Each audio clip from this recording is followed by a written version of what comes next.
Aliens bombed Earth's outpost. They didn't expect humanity to answer with firestorms. Commander Zexith of the Vorthak Empire watched the debris field that had once been the human outpost of New Geneva slowly drift through the void. The destruction was complete, exactly as planned. 17,000 humans reduced to cosmic dust in a matter of minutes. "Signal the fleet," Zexith commanded, his mandibles clicking with satisfaction. "The vermin have been exterminated. Begin Phase 2 of the colonization protocol." The Vorthak had studied humanity for cycles. They were weak, fragile creatures who died from the slightest atmospheric changes. Their weapons were primitive plasma-based systems, their ships barely capable of faster-than-light travel. The Empire had conquered 43 species across the galaxy, each more formidable than these bipedal mammals. What the Vorthak didn't understand was that they had just crossed a line drawn in blood and stardust. Admiral Sarah Chen received the transmission in the middle of Earth's night cycle. The holographic display materialized in her quarters aboard the UES Prometheus, showing the twisted wreckage of what had been humanity's most distant colony. Her face remained stone still as the casualty report scrolled past. 17,000 souls. Gone. "How long until we can mobilize the fleet?" she asked her aide. 48 hours for full deployment, Admiral. But the Defense Council is recommending a diplomatic response first. Belay that. Chen's voice cut through the suggestion like a plasma torch through steel. Send word to every human ship, station, and colony in known space. Tell them what happened here. Tell them the Vorthak Empire just declared war on humanity. She paused, her eyes never leaving the debris field. And tell them to prepare the Firestorm protocol. The Vorthak expected retaliation, of course. Every species they'd conquered had tried to strike back. Desperate, futile gestures that only delayed the inevitable. When human ships began appearing, at the edge of Vorthak space, Zexith almost felt disappointed by their predictability. 12 vessels, his tactical officer reported. Primitive design, their broadcasting surrender terms. Zexith's equivalent of a laugh rumbled through his chest. Ignore their bleeding. Show them the same mercy they showed our expansion. The first human ship exploded beautifully, orange flames blossoming against the star field. Then the second. By the time the third ship died, Zexith was already composing his victory report. That's when the real human fleet decloaked. 300 ships materialized from nothingness, their hulls scarred and angular, bristling with weapons the Vorthak had never seen before. These weren't the sleek, peaceful vessels the Empire had observed. These were warships, built for one purpose: destruction. Where did they come from? Zexith demanded. His sensor operator's voice shook. Commander, they weren't there 30 seconds. Ego. Our long-range scans show nothing but empty space.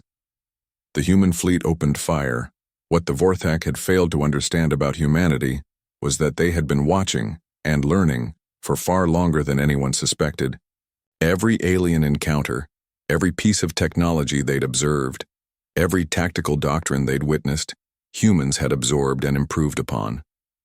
The ships that now rained hell upon the Vorthak fleet were constructed in hidden shipyards, powered by fusion cores that burned hotter than small stars, and armed with weapons that bent the laws of physics.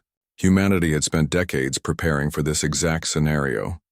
Admiral Chen stood on the bridge of the Prometheus, watching Vorthak ships crack open like eggshells under human firepower. "Target their command vessel," she ordered.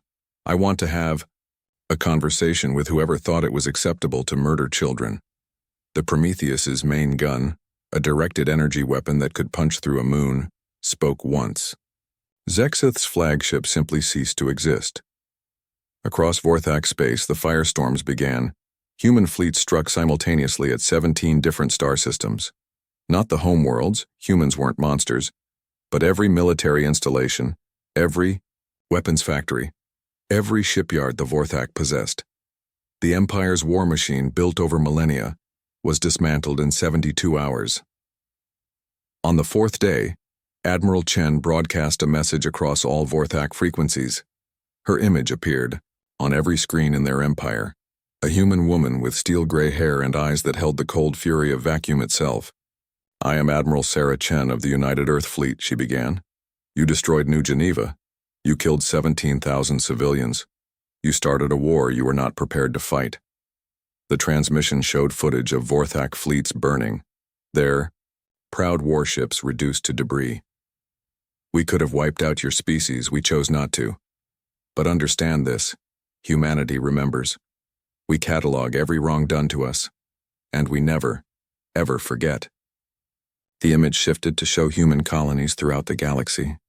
Millions of lights representing millions of humans spread across hundreds of worlds. You thought we were weak because we seemed peaceful. You confused our mercy for weakness, our diplomacy for fear. That was your mistake. Chen's voice dropped to a whisper that somehow carried more weight than any shout. Humanity extends its hand in friendship to those who deserve it, but to those who would harm innocents, who would murder children in their sleep. The debris field of New Geneva filled the screen. We bring firestorms. The Vorthak Empire sued for peace within a week. Their surrender was unconditional. Their military dissolved. Their expansionist dreams reduced to ash and memory. Commander Zexith, pulled from the wreckage of his flagship, found himself in a human medical bay. The irony wasn't lost on him. The species he'd tried to exterminate was now saving his life. A human doctor, her movements gentle and precise, worked to stabilize his injuries. Why? He managed to ask through his translator. Why heal me after what I did? The doctor looked at him with eyes that held both compassion and steel. Because that's what separates us from you. We don't murder prisoners. We don't kill the helpless. But never mistake our mercy for weakness again. As Zexith drifted into healing sleep, he understood at last why 43 other species had fallen to his empire, but humanity had not. They weren't just survivors.